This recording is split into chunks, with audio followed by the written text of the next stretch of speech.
এমন পরিস্থিতি আমরা করব যে কেউ কাউকে আমরা ভয় করছি না, ভয়মুক্ত নাগরিক হব আমরা সবাই।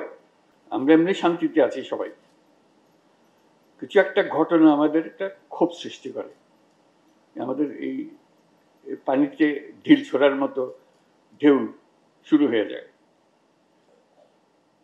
এইটাই ক্ষোভ যদি আমরা সামাল দিতে না পারি, তাহলে আমরা আবার যে যত কথা আমাদের মাথায় থাকুক না কেন এটার থেকে বিচ্যুত হয়ে যায়।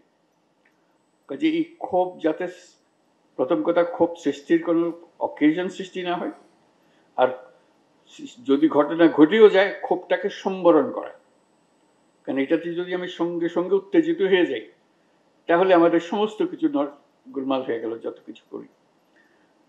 ঘটনা আমরা এমন করতে পারছি না এখনো, দুনিয়াতেও হচ্ছে না, বাংলাদেশেও হচ্ছে না। ঘটনা, প্রত্যেকটা ঘটনাকে নিশ্চিহ্ন করে দেওয়া, যে হবে না, ঘটনা ঘটবে না, এরকম করার উপায় আমাদের নাই। এতে ঘটনা ঘটবে, আশা করি আমাদের দেশে অন্তত ঘটবে না, কম ঘটবে, কিন্তু আমাদেরকে ক্ষোভ সম্বরণ করতে হবে, যাতে এই ক্ষোভের আরেকটা কারণ সৃষ্টি না হয়। এটা আমাদেরকে করতে হবে। কাজে ওই ক্ষোভ থেকে আমাদেরকে আত্মসম্বরণ করা, এটা আমাদের বলে খুব জরুরি জিনিস হবে। আর দ্বিতীয় যেটা মনে পড়লো, আপনাদের কথার মধ্যে বহুবার এসছে, এটা হলো যে একটা দলকে, একটা রাজনৈতিক গোষ্ঠীকে আমরা এখান থেকে বিতাড়িত করেছি। তারা কিন্তু তাতেই শেষ হয়ে যায়নি, সম্পূর্ণ সমাপ্ত মনে করে নাই। তারা দেশে এবং বিদেশে তারা অবস্থান করছে। তারা সুযোগ পেলেই একটা উস্কানিমূলক কিছু একটা করবে।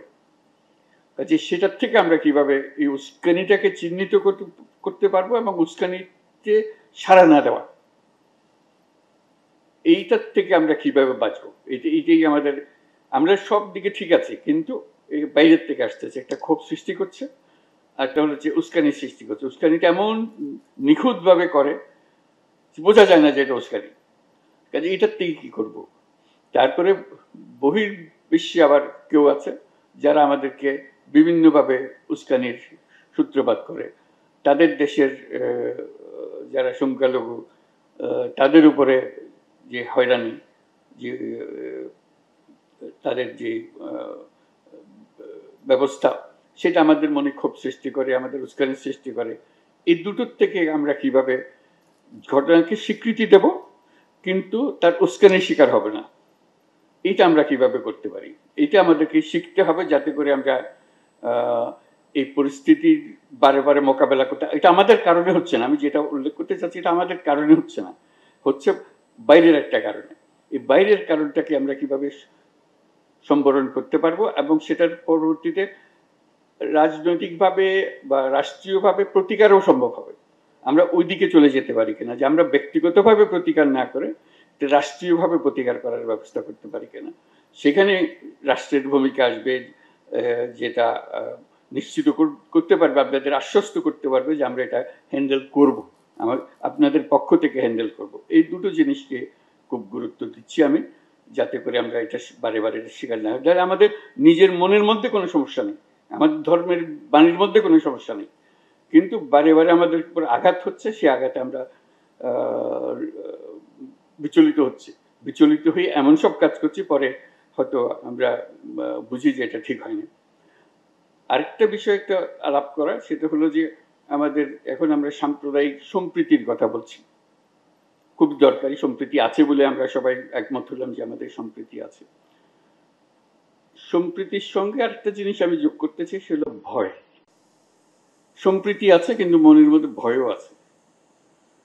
এই ভয় থেকে কেমনি আমরা উত্তরণ করবো? যেমন আমরা নাগরিক, আমরা নির্ভয়ে নাগরিক, ভয়ের সঙ্গে নাগরিক না। এমন পরিস্থিতি আমরা করব যে কেউ কাউকে আমরা ভয় করছি না, ভয়মুক্ত নাগরিক হব আমরা সবাই। নাগরিক অধিকারও থাকবে এবং সঙ্গে সঙ্গে নিজের মনের মধ্যে ভয়টা আর থাকবে না। আমরা যেমন সম্প্রীতির কথা বলি, সম্প্রীতির কথার ভেতরেও কিন্তু একটা ভয় আছে। ভয় না থাকলে সম্প্রীতির কথাটা আসতো না। কাজেই আমরা এমন একটা পরিস্থিতির সৃষ্টি করি যে যেখানে এটা একটা মানবিক সম্পর্ক, যে এরা ভয়মুক্ত। আমরা একে অপরকে দেখে ভয় পাই না, একে অপরকে কথা বলতে ভয় পাই না, আমাদের এক পরিবার এক পরিবারের কাছে গেলে ভয় পায় না, আমাদের সন্তানরা পরস্পরের সঙ্গে যোগাযোগে ভয় পায় না। এটা যদি করতে পারি তাহলে সেটা হবে আমাদের আদর্শ, যেখানে যাবার চেষ্টা করছি আমরা। বাংলাদেশ এখন নতুনভাবে জন্ম লাভ করছে, কাজে অতীতের যে বাংলাদেশ যত কিছু আমাদের শর্টকামিংস ছিল সেগুলোর থেকে আমরা মুক্ত হয়ে আসতে চাই। কাজে এটা যদি শুধু যে সাময়িকভাবে কিছু একটা দুর্ঘটনা ঘটেছে সেটা নিয়ে আমরা আলাপ করছি শুধু তা না, আমরা এমন একটা বাংলাদেশ করব এই ধরনের দুর্ঘটনা ঘটবেও না, এবং ঘটলেও এটা আমরা খুব শান্তিপূর্ণভাবে আমরা এটা সামাল দিতে পারবো।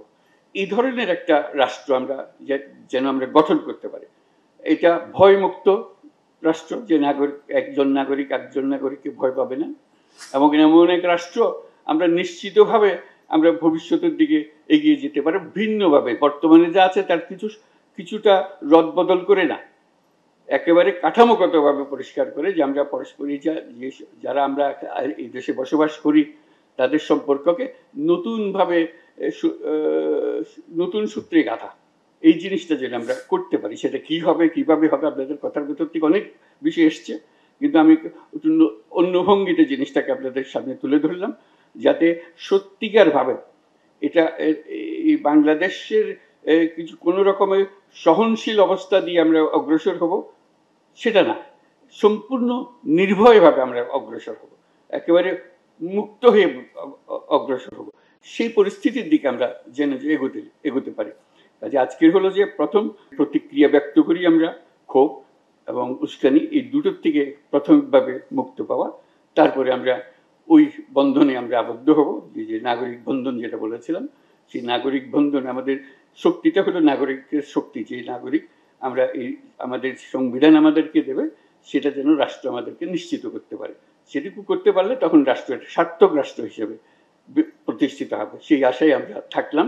এইটা আমাদের সুযোগ এসছে, আল্লাহ আমাদেরকে সুযোগ দিয়েছে এরকম রাষ্ট্রের একটা কল্পনা করা এবং সেটার দিকে অগ্রসর হওয়া। সেটাতে আপনাদের সবার আমরা সহযোগিতা কামনা করছি। এটা সবাই একসঙ্গে ধরলে এটা সম্ভব। ছাত্র জনতা একটা জিনিস সম্ভব করে দেখিয়েছে, আমরা একটা বড় কিছু সম্ভব করার জন্য চিন্তা করি না কেন, চিন্তা করতে অসুবিধাটাকে, সেই পথে যেন আমরা অগ্রসর করতে পারি। অসংখ্য ধন্যবাদ আপনাদের সবাইকে আজকে সময় দেওয়ার জন্য। আমার সহযোগী উপদেষ্টা সবাই উপস্থিত আছেন এখানে, তাদের পক্ষ থেকেও আপনাদেরকে ধন্যবাদ জানাচ্ছি। আশা করি ভবিষ্যতে আবার দেখা হবে এবং আনন্দের সঙ্গে আবার আলাপ করতে পারবো কি কি আমরা অর্জন করলাম। ধন্যবাদ সবাইকে।